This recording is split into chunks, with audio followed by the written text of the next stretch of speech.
We've watched the war in the skies as it's grown ever larger, and with it has grown the need for defense from it. Something to protect the troops and the public at home from death from above. The need for anti-aircraft weaponry.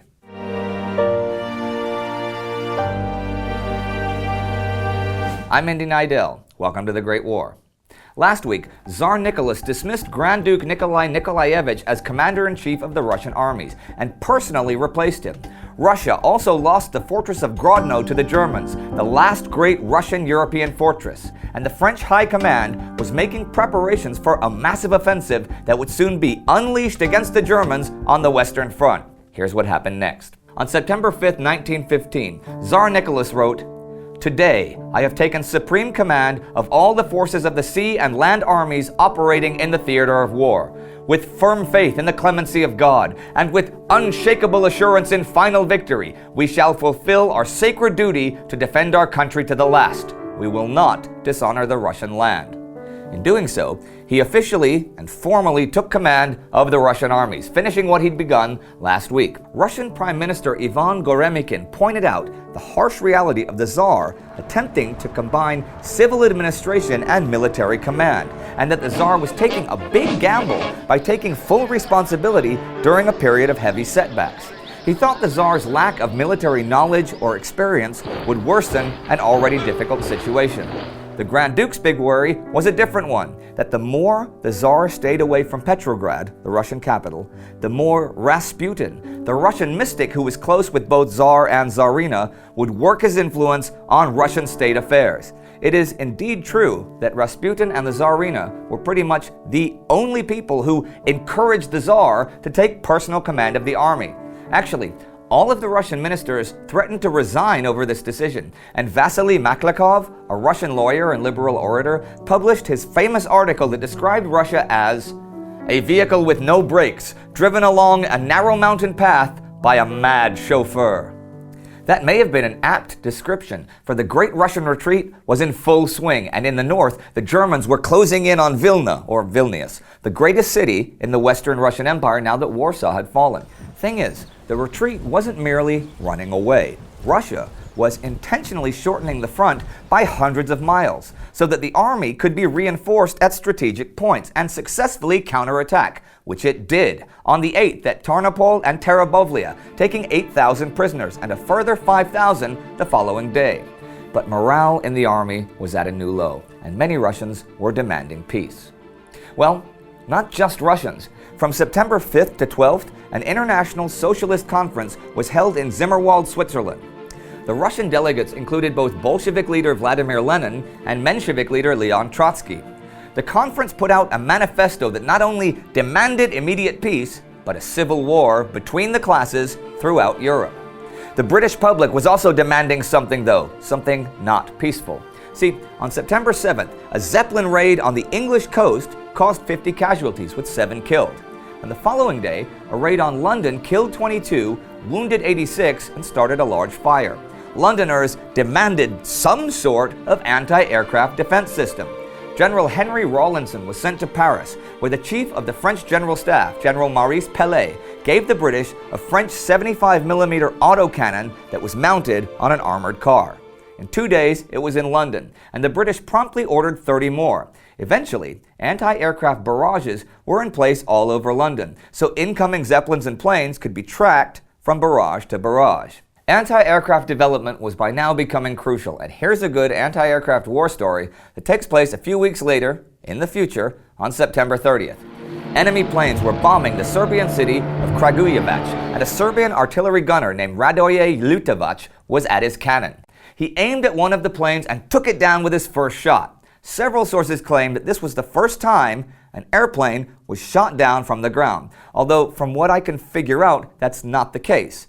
On September 23, 1914, for example, Lieutenant O. Hogg and his gun team reportedly shot down an enemy aircraft after firing 75 rounds at it. Still though, that was a heck of an achievement for Ljutovac, and he was awarded the Order of Karageorgi with golden swords.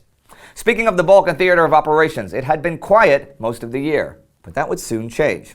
Okay, just after the Second Balkan War in 1913, Macedonian territory that had briefly belonged to Bulgaria had gone to Greece and Serbia. Bulgaria wanted it back. Now, the Allies had relations with Greece, and Serbia was an ally, so they weren't going to be much help, but the Central Powers could. And Bulgaria had been in talks with them over the summer, and this week, on September 6th, new treaties were signed. Bulgaria would get a financial subsidy and future territory at Serbian expense, but more to the point, Bulgaria agreed to go to war with Serbia within 30 days. The war was going to get even larger. This campaign was to be together with Germany and Austria-Hungary, and it was designed decisively to defeat the Serbian army and to open communications with Istanbul via Belgrade and Sofia. Bulgaria was, of course, concerned by Austria-Hungary being defeated repeatedly in Serbia last year, so a condition was that the Central Powers attack Serbia from the north first and that it be done under German, not Austrian command. So German Army Chief of Staff Erich von Falkenhayn turned to General August von Mackensen, the guy who conducted the Gorlice-Tarnov offensive that crushed the Russians, and gave him the Serbian job. He began to put together an army. Now, this was actually a return to Falkenhayn's original plan for the war in the East.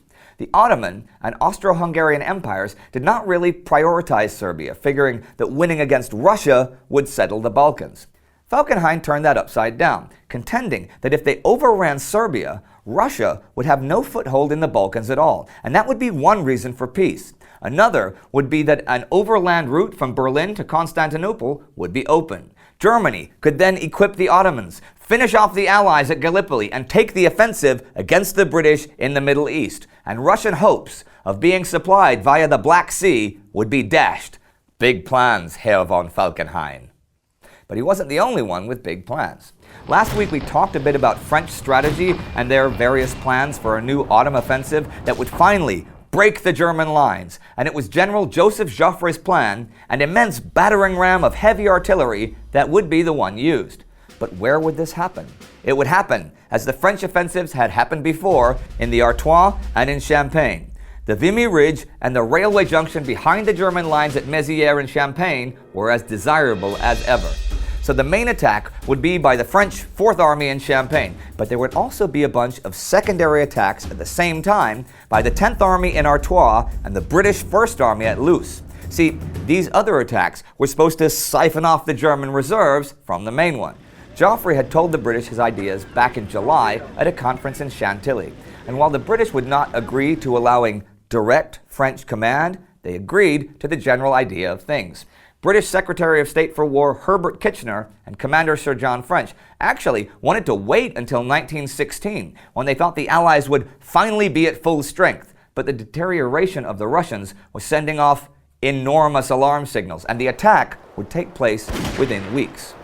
So this week was a big week of planning. The Balkans were going to heat up. Britain was going to defend its skies. The Tsar was going to save the Russian army. And the French and British were going to hammer the Germans. But in real terms, this was a week of constant artillery barrages in the west, action on the English coast, and successful Russian attacks on the Eastern Front. As far to the north, the Germans neared another great prize. You know, Lenin and Trotsky weren't the only ones in Switzerland. A few days after the conference ended, Albert Einstein was there visiting the Swiss pacifist Roman Roland. Roland's diary notes that Einstein saw no speedy end to the war. The victories over Russia have revived German arrogance and appetite. Their admiration of and belief in force, their firm determination to conquer and annex territories are everywhere apparent. Einstein felt that the government was actually more moderate than the people, and that the big banks, industries, and corporations are all powerful, and the Kaiser was merely the tool of big business and the officers. So despite anyone's efforts, there wasn't going to be any peace. There was just going to be more and more killing, on land, in the skies, at sea, beneath the sea, beneath the ground, on battlefields, in prison camps, and even at home. And for what? I don't know. Actually, almost a year ago, the Russians were very much moving forwards, and everybody was really afraid of the Russian war machine. You can check out our episode from week 9 right here. Our Patreon supporter of the week is Benjamin Krause. Thank you, Benjamin. If you want to know more about how you can support our show and make it even better, check out our Patreon page. And if you're hungry for more World War I knowledge, join our Facebook community. Don't forget to subscribe. See you next time.